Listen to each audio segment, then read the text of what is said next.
Welcome to the living room where we listen, learn, and live together. I'm extremely excited and honored to have you join us one more time. We've been rolling. I have been thoroughly uplifted and inspired, challenged on some episodes, and blessed on all of them by every guest that we've had so far. And I'm confident that today will continue in that vein. One of the blessings and benefits of community is the relationships that are developed along the way. I believe that there are at least two kinds of family. There are blood relatives, those persons, with whom we share a genetic connection, a physiological connection. We didn't really have a choice. We came from our parents, they came from somewhere else. But then there are also family members that you are grafted into the ecosystem of their relationships, and vice versa. These are the family members that you call your cousins, your aunts, your uncles, your god sister or brother. No, you're not connected by blood, but you really don't ever remember meeting. They were always around and you were always around. And with that backdrop, I'm glad to have one of my family members with me. We were born a few months apart, and it's so unique because our parents were friends in their childhood. And so we didn't really have a choice but to be connected. I don't remember meeting this young lady. I'm sure she doesn't remember meeting me as far back as I can remember. She's always been there. I've always been there. And I'm so excited to have one of my family members, my cousin, my god sister, anything you want to call her, that's what she is. I'm glad to welcome to the living room, Miss Kyera Niles. What's up, cuz? Thank you, cousin. It's so glad to see you, to talk with you. I'm glad that you consented and were willing to come hang out for a little bit. I am honored. And I am so proud of you. Thank you. Thank you so much. I literally was trying to remember what my earliest recollection was of us, but I really don't remember any event. It's not even just you and me. It's everybody. It's my siblings, your siblings, our parents. And as I thought about it, I guess ever since we first made contact on Instagram, then we start texting back and forth, my mind has just been way back when. I've been pretty nostalgic, thinking about old times, and then just thinking about, we're 30, 31. Don't remind me. Woo! I know, man. It's crazy. It is crazy. We are full-fledged adults. You're an adult when you look at 18-year-olds who think they're adults, and you're like, mm-mm. You have yet lived life. You have yet lived life. So listen, as long as I've known you, or really as long as I guess we've been of age and this has mattered to us, you have always maintained a sense of style and fashion, literally from head to toe. Hair always done, sneakers clean, church outfit tight, right? Where does that come from? And where do you get that from? I would have to say a little bit of everybody. I remember my mom used to get my hair bows and my socks custom made to match my church dress. I don't remember who the lady was, but she would make my hair bows, she would make my socks.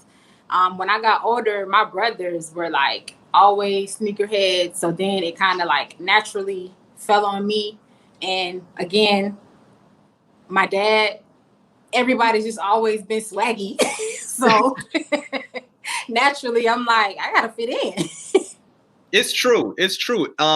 I'm not ashamed to say this. I'm a beneficiary of the fact that your brother, my big cousin Wally, is a few years older than us, and therefore he was ahead of the game developmentally. So anytime he had outgrown anything, you guys would come by, or Uncle Walter would send a big bag of clothes. So shout out to Wally. Right. So I do appreciate that. And it's so true. As I was thinking about us, as I was thinking about growing up, I said, Kyera and everybody, Wally has always maintained a sense of style and fashion. And it's not arbitrary, not showy, not look at me. But that always gave me a sense of pride. Whether we were in school together or just wherever we were, right. I was like, that was my people. We out here. Absolutely. So you also come from an athletic family. Yes. What is your athletic background like? I played basketball in middle school. I think I kind of picked up basketball though because of my brothers, not because I really cared. Just kind of like being the youngest, following behind them. When I got to high school, I ran track and I did the high jump, and that's when I realized like, oh, I'm kind of good. So that's it for me. Just basketball and track. Track in high school was mainly like the biggest thing for me though. And so now Christian, your son, who we'll talk about a little later on, but Yes. he's an athlete too. He is. Eat, sleep, drink football all day long. It drives me nuts. We were in the mall today looking for a visor for his helmet. But okay. Yes, he is all day football. And I'm biased. Forgive me, y'all. I'm not ashamed either. That boy good too. He is. I'm a little biased, but honestly, he is good. He is really good. Is he good. has been not on list top 100 for his age, and I am the loudest person in the stands and on the field, and I'm running every yard with him and next to him down the sideline. Whenever you post videos on Instagram, I don't know if I get a bigger kick out of seeing him play or just hearing you respond. I know it's bad. I can't help it. I cannot contain myself. Hey, listen, but you know, his second year, they asked me to be what's called like team mom, which is basically essentially an assistant to the coach. And after the first year, he's like, no, I need you to do it again. So he is expecting me to not only be there, but be on the sideline with him. Wow. So when he comes off, I can take his helmet off, pat him down. What do you need? Are you okay? So I every year since have been team mom. So I just got to pause and look at you on that. You better go team mom. I love it. Team mom. He's like, no, I need you there. You have to be there. Yeah. In the stands, you have to be there. So that's why I have all that great footage because I'm on the sideline, literally. Definitely. Phenomenal. Shout out to Christian, man. We are expecting continued great things. Yes. And I just love it. You know, it's crazy. I'm still getting used to the fact that our teens are behind us. Our 20s are behind us. I don't like to think about it long either. And when I see you, I can't help but see a blend of your mother and your father. I want you to introduce us to your mother. What was she like? Her personality, her temperament, her talents, just for those who are listening and they did not have the privilege of meeting and interacting with your dear mother. Help us, acquaint us with her. Mommy, Miss Vernette, Miss Vern, she was quiet. I don't ever remember hearing my mom yell unless she was screaming for my brothers. She was very nurturing, very loving. I was her sidekick.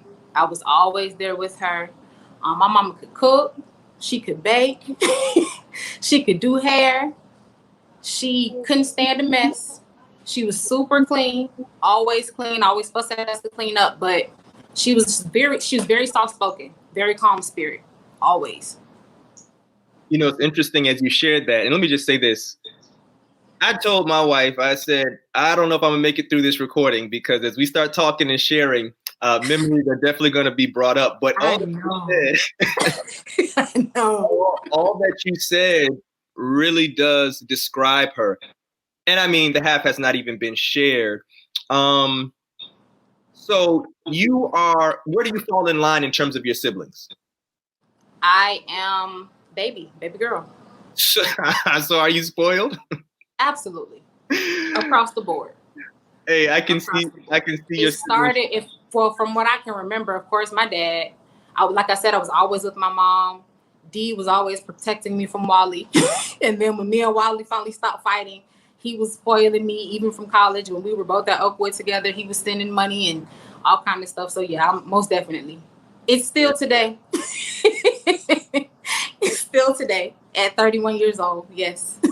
Nothing much has changed. Still spoiled. No. But you know, it's interesting. I can say this, and this is just my experience. Even though you say, you know, I'm spoiled, and I'm sure when they listen to this, they're going to be nodding their heads like, yep, right. It's very true. For whatever stereotypes or caricatures come with the spoiled youngest child, I never really saw you present like that, you know, in life. Like you weren't you still held your own. Yeah. You had a voice of your own. You weren't hiding in the shadows of your brothers or your sister. You were still Kyera. Yeah. I think that you had a way of saying, okay, I'm gonna take this. Y'all can spoil me if you want to, but I'm not gonna be a pushover. You're not gonna walk over me. I don't know if that was just growing up in the house with boys. It kind of came natural, like, okay, as much as I'm spoiled, they're only going to do so much. They're boys, they're men, like, you kind of got to find your own too along the way. So yeah, I can agree with that 100%. Yeah. So when we were younger, your family encounters a very difficult, challenging transition in life. Your mother becomes ill. What was her illness and what was that experience like? As you recall it, yes, did you see a sense or change in her? Did they include you all and your siblings and what was going on? Share that with us. Believe it or not, it happened really fast. There was not a long span of time where we could even begin to understand what was going to happen. I remember a Sabbath morning, her going to the hospital, and I don't think her battle was long. If not, I can't say weeks. It was very short. She died of stomach cancer. And I think, in retrospect, I kind of think she knew she was sick, but just didn't want to say anything or how sick she was. Maybe she didn't know. But yeah, it came like a thief in the night. It really did.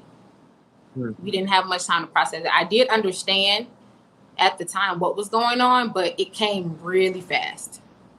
How old were you? I was 7. Yeah. 7 years old. I don't recall. You're right. From what I can recall, it was very quick.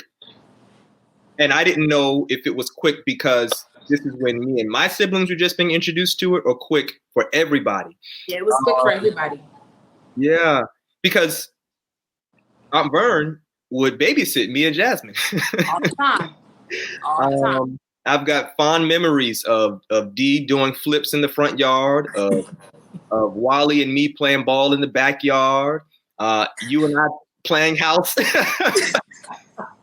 Playing house or playing church. And it's so interesting because, and here I am, a pastor, right? Right. And I can see Aunt Vern in the kitchen.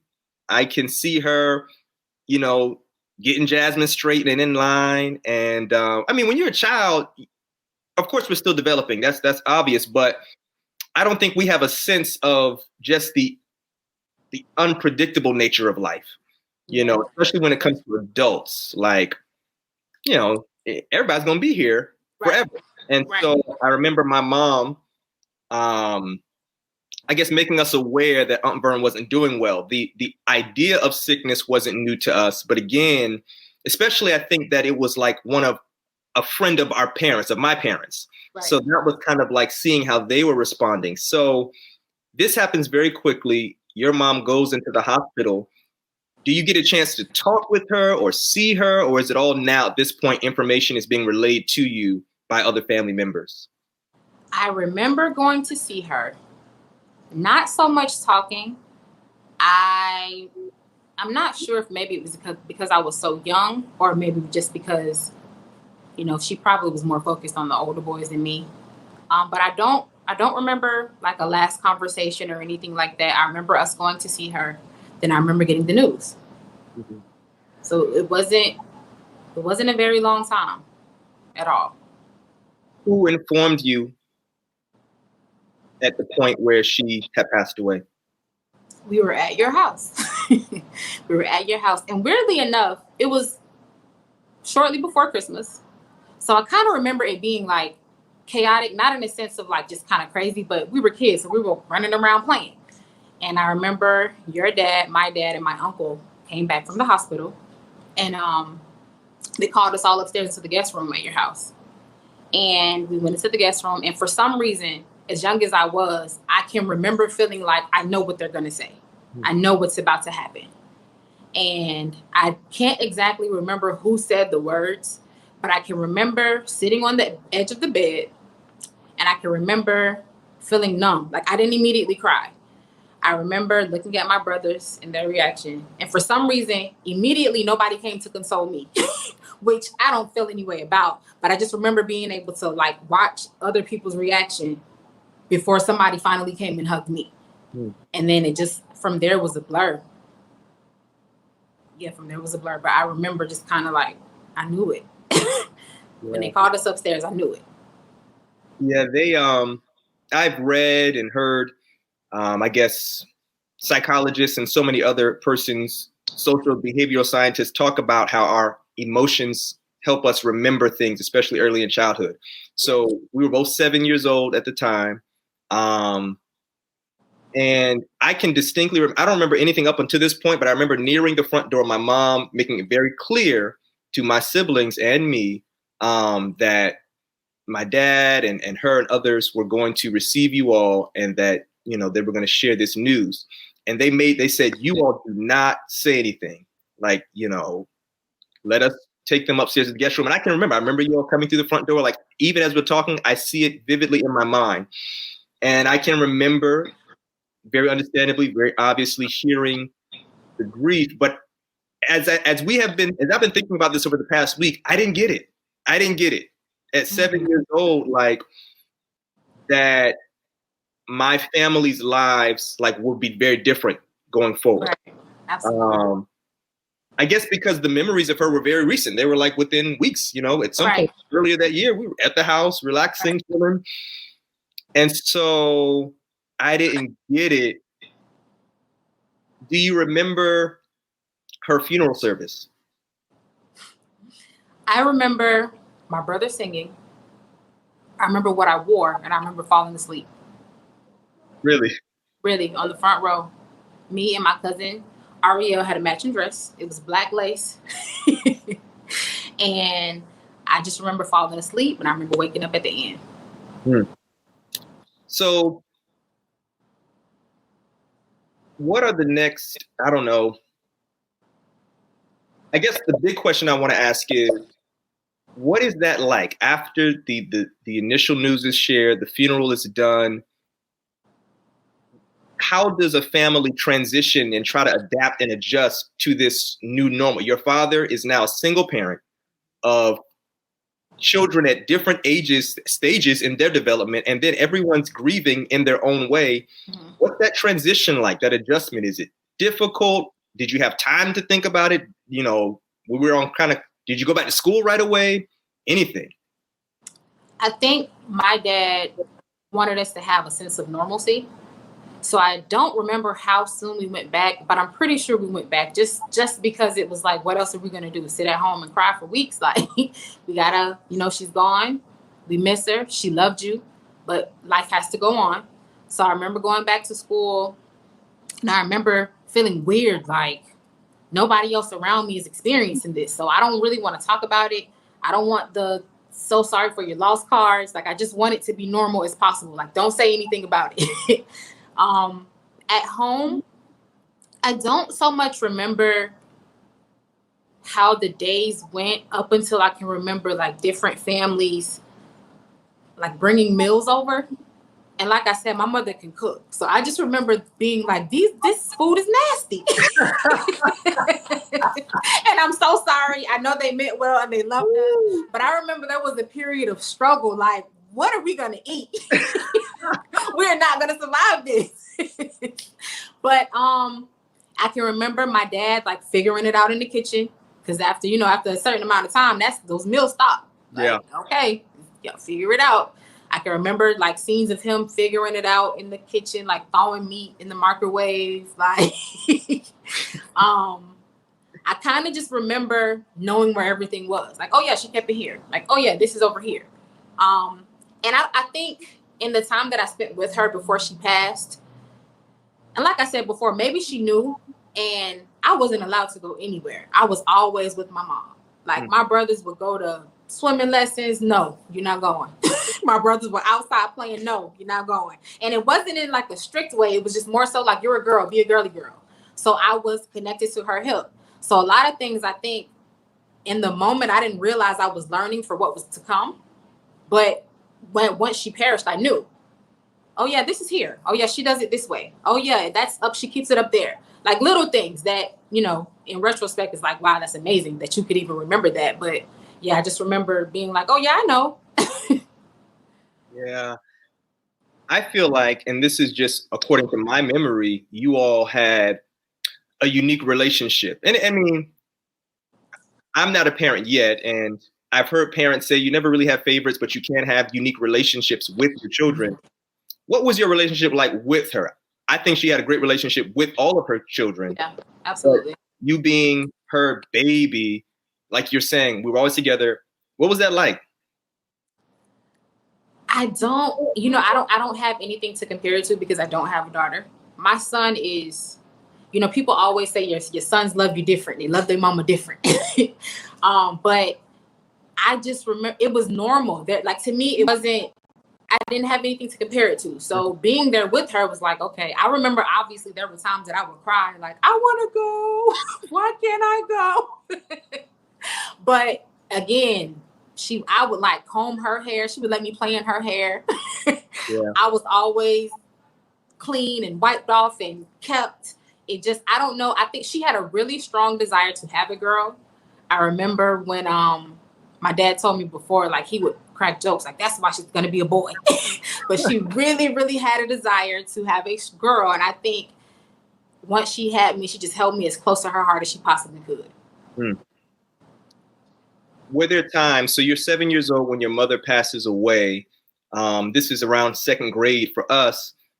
Were there times in your upbringing since then, after that point, maybe especially right after, were there other persons who came along as mother figures? I remember your grandmother, your dad's mother, Sister Niles. So I know she was there. Were there other persons who, and there's no replacement, there's no substitute, but, hey, this child needs some love, some affection, some tenderness. Were there persons that stepped up in that fashion?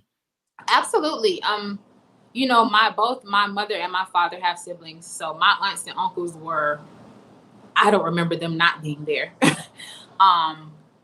Mothers of the church, you know how that is. Come here, baby. Yeah. What you need? You okay? Let me straighten you up. Specifically, my mother's youngest sister, Aunt Sophie. As the years went on, we became extremely close. Weirdly, in a sense, because she and my mother were extremely close. So it's kind of eerie how close we became. Yeah. I would call her about everything. When I found out I was pregnant, my dad was like, call your auntie. Like, that was one of the first people at the top of the list. She has always been there for whatever, whenever. If I call her and something's wrong, she can hear it in my voice. What's wrong? If I call her and something is going on with Christian, he's breathing this way. Oh, when you go to the doctor, tell him this, and this, and they're going to prescribe him this. And she just knows. Like, she just knows it's weird. But my Aunt Sophie has been my right hand. Yeah. Yeah. Absolutely. I think that's awesome about community. And we could say, based on our experience, the church community, I think it's also the African-American community, that there is this village aspect to it. Absolutely. Especially in times of tragedy and trauma. And I appreciate that and we have intersecting circles. So of course our families are really close, but then also we've got families and other circles of friends that we know because of the St. Pete, Clearwater, Tampa, Florida connection. And I love that because you just, even imagining, you kind of shudder to think if there weren't that village present, things could have been very different. Absolutely. How old was Aunt Vern when she passed? Ooh, I can never remember the number. I think it was mid-30s. Right. I mean, I'm just kind of trying to do quick math in my head, just thinking of how old our parents are now. That sounds about right. Yeah, I think it was mid to late 30s. Yeah. Over 2 decades ago now. So we are closer to the age our parents were then now. Yeah, absolutely. So as you think about where you are, do you see, and I put that in quotes, see any of her in you, mannerisms, your approach to motherhood, anything at all? Even if it's not from your own observation, maybe has someone ever said, "Girl, this is just like." Well, you know, people tell me I look like her all the time. Mm-hmm.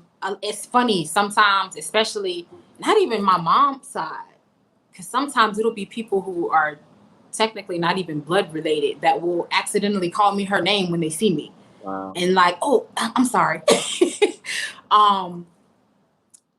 Looks, most definitely, fashion and style, especially the hair thing. You know, her best friend was a beautician, so I think temperament sometimes. I think Wally is more like my mom than I'm a lot like my dad. As much as I may look like my mom, there are certain things absolutely that even my aunts will like pick out and point out. But I'm a lot like my dad. Right. Yeah. I mean, and of course I said this already, but I agree. And I'm grateful that you do look like your mom. In a sense, it's like, you know, there she is. So you post pictures every now and then. You and Wally and Dee will post pictures. In fact, I came across some pictures the other day, and when we were babies outside of Progress Village, Seventh Day Adventist Church. Absolutely, I have those pictures. And it was awesome to see. When you think about us coming from, you know, community of faith, we were born and raised in the church. Ooh, boy, I mean, could we have had fathers who were more into church? My goodness. Oh, I think the only day, well, when the weekend came, we were there Friday, Saturday, Sunday. Mm-hmm. Every weekend for many years of our lives. Yes, indeed. Ricky Martin and Walter Niles. They met in dynamic duo. Oh man, you better believe it. And so we have that as our backdrop, and our mothers too. For those listening, don't get us wrong; it was a family affair. You come from a very musical family.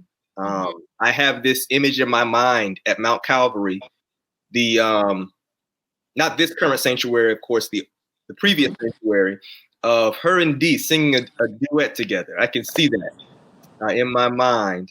I don't remember. Really? It might have been His Eyes on the Sparrow. Dee can confirm whether or not that is a song they would have sung together.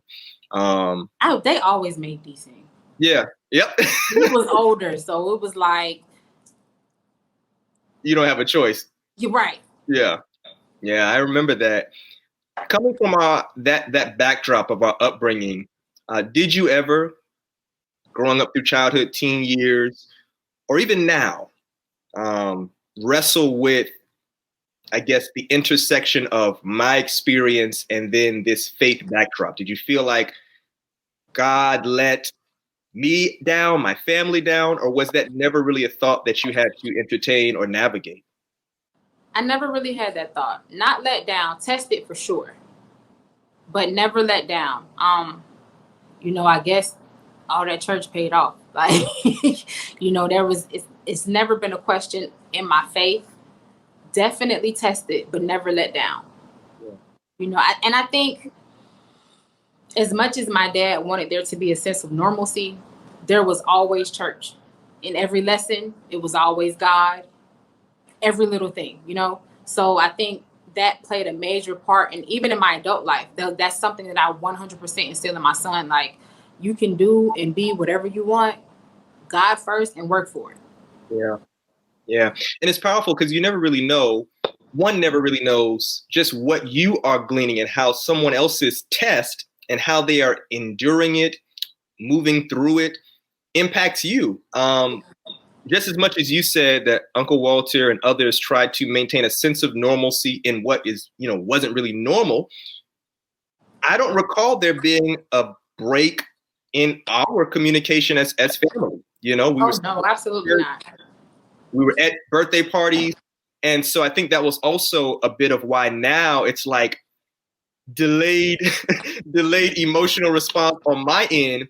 Because again, I mean, we're 7, so I know I didn't have the full range of resources to draw upon. I remember being very sad. I remember being like, this is not right. I don't like this. Right. Because I feel good. Right. I loved Aunt Vern. I enjoyed being around her. I enjoyed being around everybody. But it's so interesting because I do think that I and my family and so many others were, even if indirect, and even if you can't locate it, just impacted by how the Lord was able to help you and your family endure. I wanted to ask you this because we talked about pictures, and I think pictures are very awesome and powerful because they do help preserve a sense of imagery, at least in our minds. So, man, this was mid-90s. So do you all have like audio or video content? I do not. I 100% feel like it exists. I just don't know who has their hands on it. I'm sure it's out there in some VHS form, but no, tons of pictures, but no audio or visual. And it's funny that you asked because I recently was talking to my sister-in-law, like, man, what I would give to just be able to like pop a tape in just to see her, like, Yeah. because my last memories are in the hospital bed. Yeah. Do you have still a sense of her voice? Absolutely. Sometimes I dream about her, and it's weird because I kind of wake up scared, like it seems so real. But yeah, even in like little things that happens within the relationship with my son, like I can just remember like this happened. Do it this way. Yeah. Yeah. So it's been over 20 years now. But does it feel like that? Does it feel like time has gone by quickly, or does it feel like, no, it feels like a long time ago? Initially, it was quick. The older I get, the more I'm like, it's been a long time. Yeah. I think now that I'm older, there are moments that I'm like, man, I wish she could see this. Mm-hmm. Especially with not even just my son, my nieces. Like, man, if she was here, she would just love on y'all so hard. Like, I wish she could see this. Well, I'm sure you've told Christian about your mom. Yeah. As much as he can, does he process it? Does he get it? Or is he kind of like, okay? I think that he understands it. Every now and again, he'll ask me questions. I have taken him to visit her cemetery, so he knows, he understands. I think he's still kind of connecting the dots of like, okay, well, if your mom is in there, like who is this and where do they fall, and like Sure. he's still figuring it out, but he knows, he understands. Sure. So let's go back a little bit. How old is Christian? Christian is 9. At the time of this recording, Christian is 9. Have mercy. Let's go back 9 years ago. And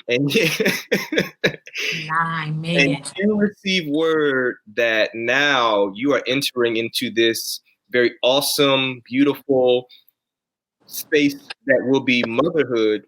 How are you feeling? What are you thinking? I am excited and afraid all at the same time. Of course, we all have this picture of how being a parent comes about. I definitely didn't see it coming about the way it came, but it came. So I remember I always wanted a boy first, just because I think I just thought about my life and I always had big brothers to protect me. So I always knew whenever I have children, I want a boy first. And whatever comes next, I don't care. I just want a big brother to be protector and defender. And, that was definitely a time where I just was like, man, if my mom was here, this would be so much easier. But I did have people to lean on and to ask and reach out to for understanding and whatever was happening. And is this normal? And what am I supposed to do? But yeah, I think more so than any, probably that was like when I was like, man, Mom, I need you. Yeah. Yeah. So when you wake up every morning and over the past 9 years and up until this point, like, how do you approach motherhood? And in no way, form, or fashion am I assuming, like, I'm not equating motherhood with like a recipe that you used to cook. Like, I put a little of this, I put a little of that, and then Right. it works. But Right. what is your growing and developing philosophy of motherhood? What do you try to instill in your son? How do you approach it? Man, that list is endless. I make sure that, like I said before, God first, and work. Whatever you want, you can have it. If it's attainable, you can reach it. Put your hand out and touch it. But you might have to work for it, and it's not going to come easy. Yeah. I do my best to surround him with love. You know, I want him to always feel loved. I was just talking to him yesterday about, understanding your place in this world. Life is not going to be fair. Sadly, you are a young Black man, and just because of the color of your skin, life will not be fair. But you have a voice and use it. When you're upset, give those emotions feelings. Give those emotions words. I'm here for you to talk to. I don't want you to ever feel like you being upset is a problem. It's okay. Everybody gets upset. Just tell me what you're upset about. Let's fix it. Let's work on it. And I do my best to surround him with supportive Black men who are doing something with their lives. That's, to me, just watching my dad be that figure for my brothers.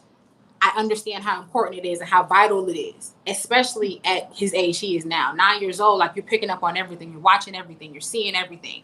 So I do my best to surround him with Black men who are doing something, who care, who love, who know how to, even if it's not all of them, show emotion and understand the importance of being able to put words to those emotions. I just think, I tell him every day, I love you and I am here for whatever. Yeah. No, I think your approach is very contagious. I first met Christian in West Shore Mall. I gotta stay out the mall. That's why we began with that. And you were killing the game still, pushing them in a stroller. I said, there she go. And I met Christian, and I've seen him grow and develop. And I can say, in all honesty, without being paid, pumped, or primed, you're doing an excellent job. Thank you. I do my best, man. I do my best. It's hard. Yeah. I do my best. 24/7, 365, huh? There's Absolutely. No days off. Do you ever, based on your experience, have apprehension or even fear about not seeing him grow up? Absolutely, especially with my mom dying at such a young age. I try not to think about it, but it's a reality. You just never know the day nor the hour.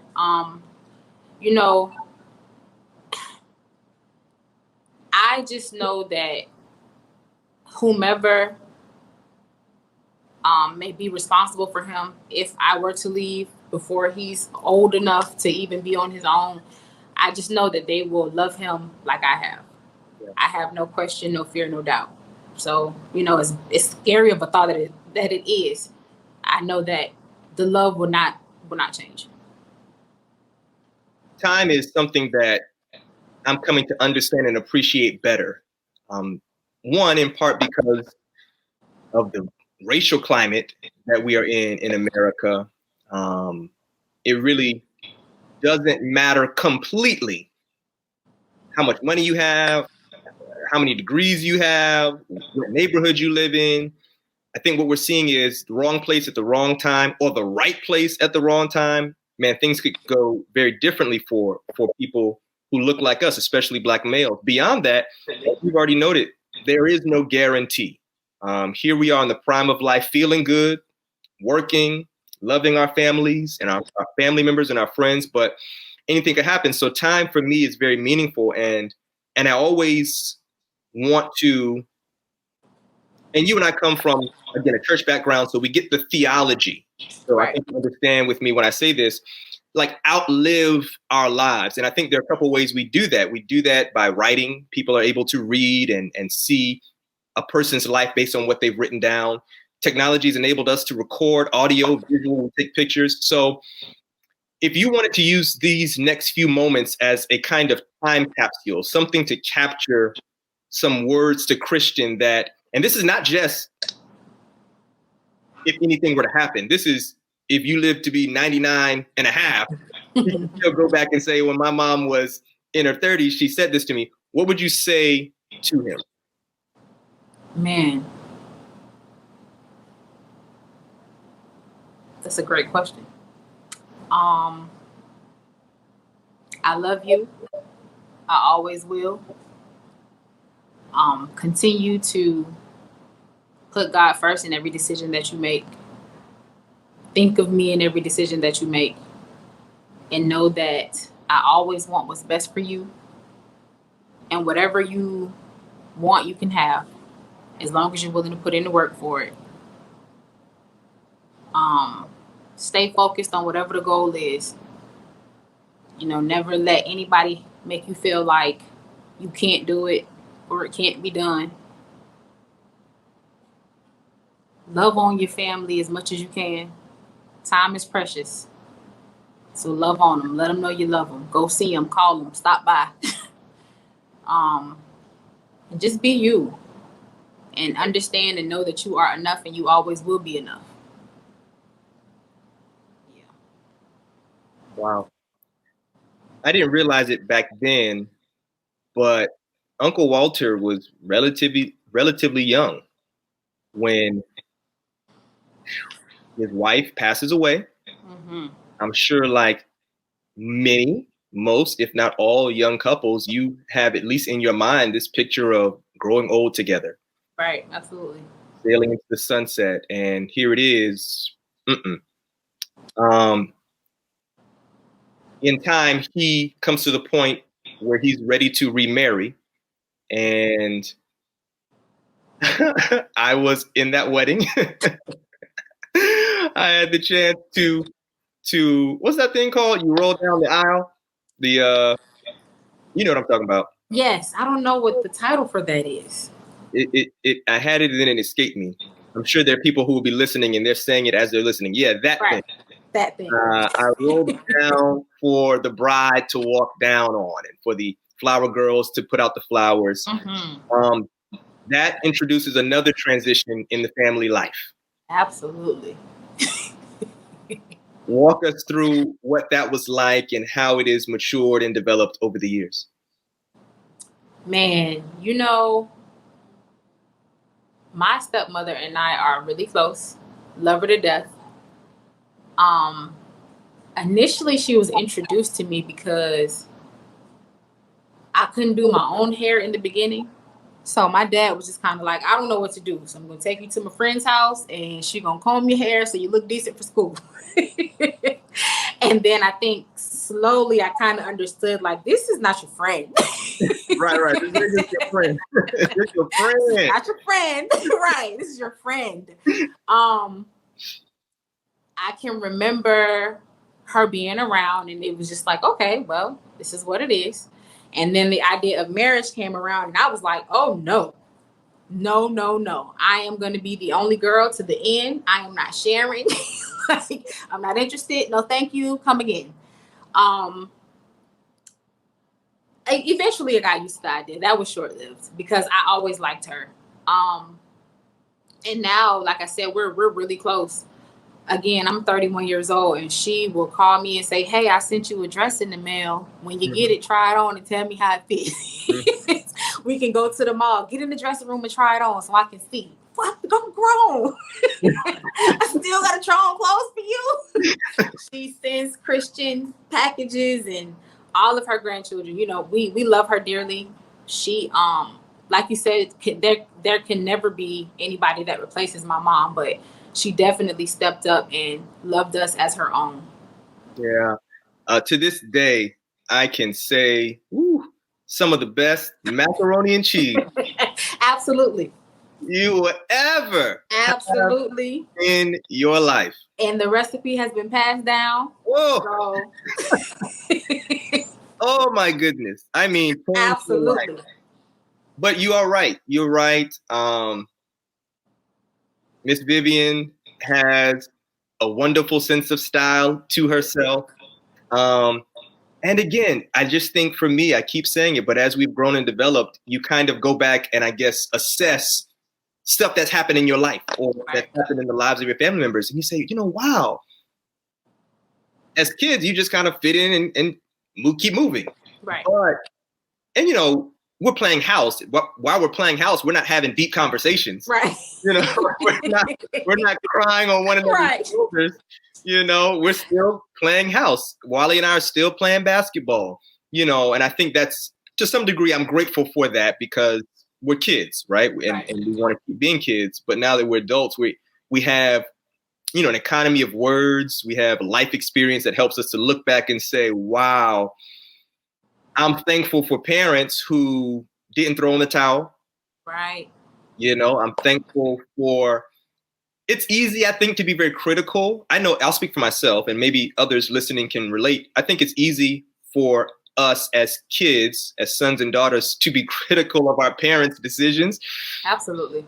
But man, there were circumstances surrounding them, a lot of which we may know and then we don't know their feelings. You're trying to make the most out of a situation in life.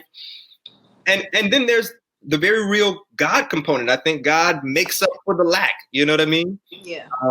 That we were able to still have meals, places to stay.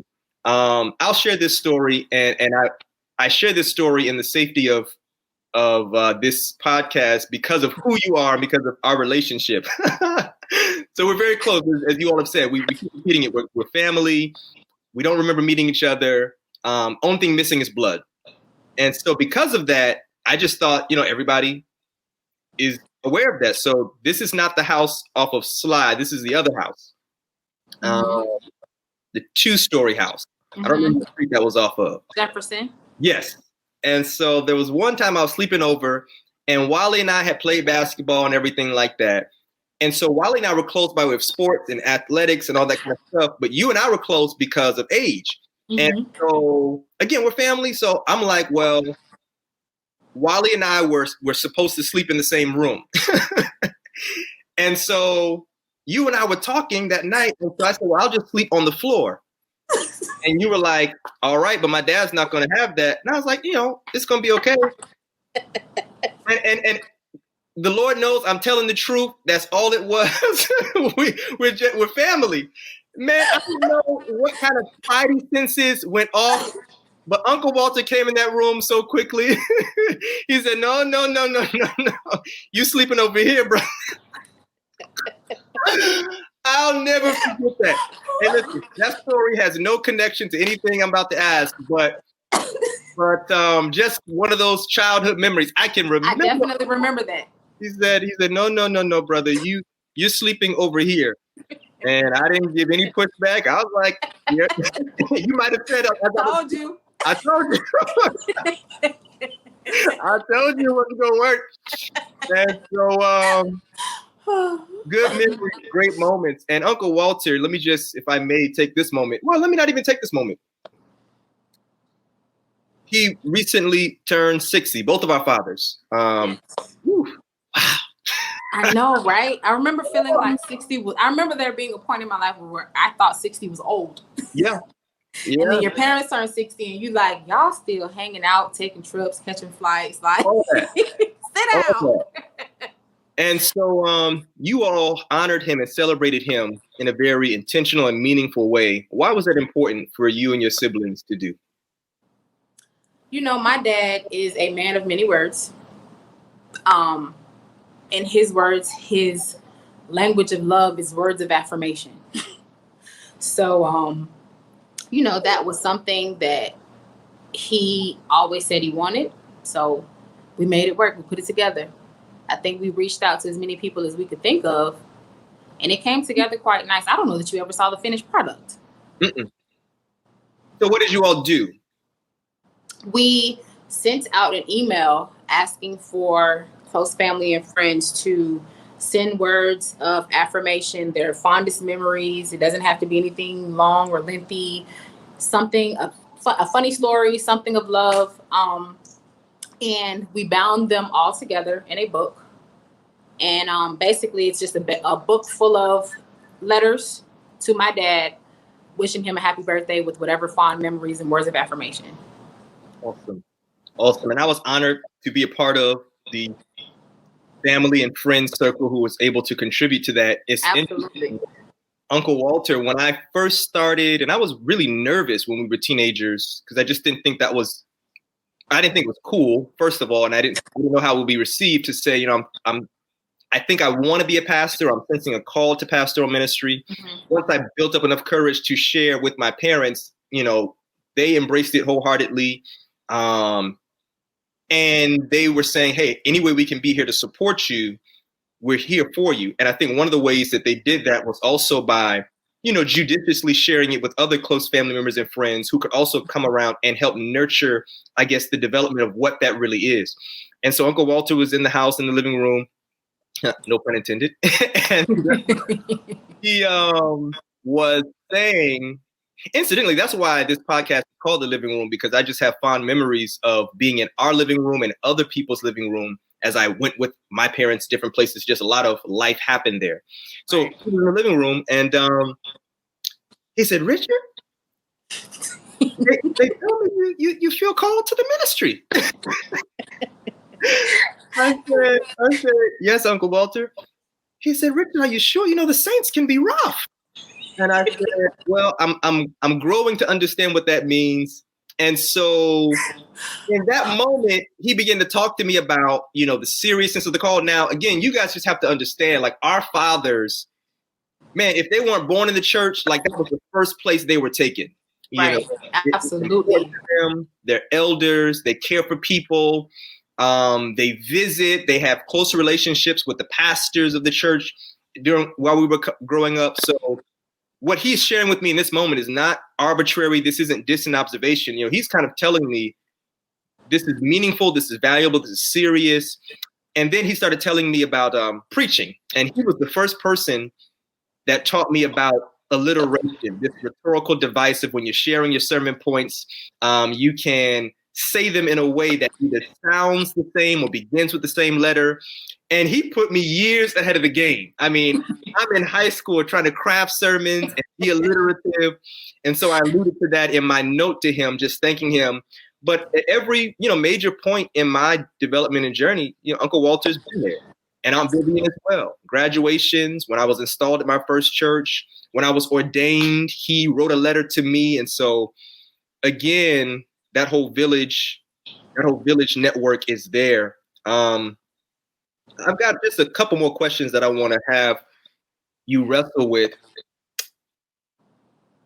When I don't remember how old I was, but it was later in life, probably a few years later, we might have been teenagers. And my mom was just reflecting on her friendship with Aunt Vern, which I think is pretty awesome how that worked out, that our fathers grew up together. And then when they meet their wives become best friends. Right. And so she was reflecting on Aunt Vern. And I didn't know this, but she said to me, she remembers talking with Aunt Vern and her saying to my mother, "Kyera's going to be all right. And she's going to keep the rest of them together." What does that mean to you? My dad told me that a long time ago, that she told him, "Kyera's going to take care of you guys." I mean, I think when he initially told me, it just was nice to hear. I didn't really understand how important it was until later in life. But just to piggyback on what I was talking about earlier, like, she was right, because she kept me so close. There was so much that I knew that I didn't even know, like, was important to know. My dad went to work. He went to school at night. As much as I could be there to help, not even really with the intent to, like, let me step up and fill mommy's shoes. I just knew buttons would pop off of his shirt. I knew how to sew. I don't remember learning how to sew. I just know that I knew how to sew. I would replace the buttons on his shirt. I knew how to iron his work clothes. I just knew.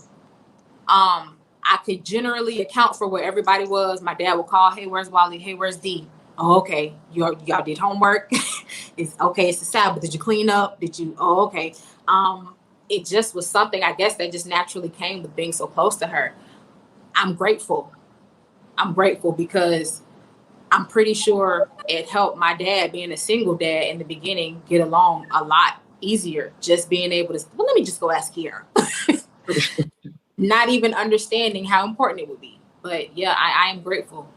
I am 100% grateful just for, I guess, not letting me go outside, not letting me go to swimming lessons. There was a blessing in the lesson. Like, yeah. Like I said, I'm grateful. I'm extremely grateful. If you could send a text message to yourself 10 years into the future, what does it say? Ooh.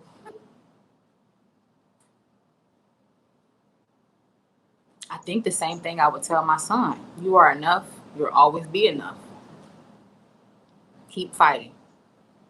Keep loving. Keep living. That's real. I made it through. It was close a couple times, but I made it through. Yeah, I had one little lump in my throat one time. You I made told it my friend, I'm like, I don't want to cry. My friend's like, it's okay to cry, but I don't want to. Yeah. The tears didn't come from me, but I definitely had the feels, and I do, with all the sincerity I can muster up in my heart. Thank you, cuz, for having this conversation. Absolutely. Again, I am honored. I am so proud of you. I miss you. I want to put my arms around you and hug you. Likewise. I genuinely mean that. And we love you, Uncle Walter, and Wally, and Dee, and Shante, and Miss Vivian, and my mom, my dad, everybody. Yes, we do. Yes, we we Christian, do. the nieces, the nephews, we love you all. I agree wholeheartedly. And for those listening, if you have people in your life that you need to have a conversation with, don't feel like you have to start a podcast. A conversation. Please don't wait until you get a report that someone is ill to have a conversation. Send the text message, have the call, spend time together. I know we're in an interesting time right now in the world, so sometimes that's a little difficult. Yeah. But make the effort, because family is really all we have. There's God, and God has given us family, and I'm grateful for mine. Thank you all for listening to this episode of The Living Room. We have listened and we have learned, and I hope that what we have learned we can take into the future as we live. As always, if you have been blessed, inspired, transformed, leave us some comments, share this with others that they too might grow as a result of spending time in the living room. That's all we have for you on this episode. I'm your host, Richard Martin. Our special guest today has been Miss Kyera Niles. Thank you, cuz. Thank you, of course. And we'll see you all next time. May God bless you and keep you.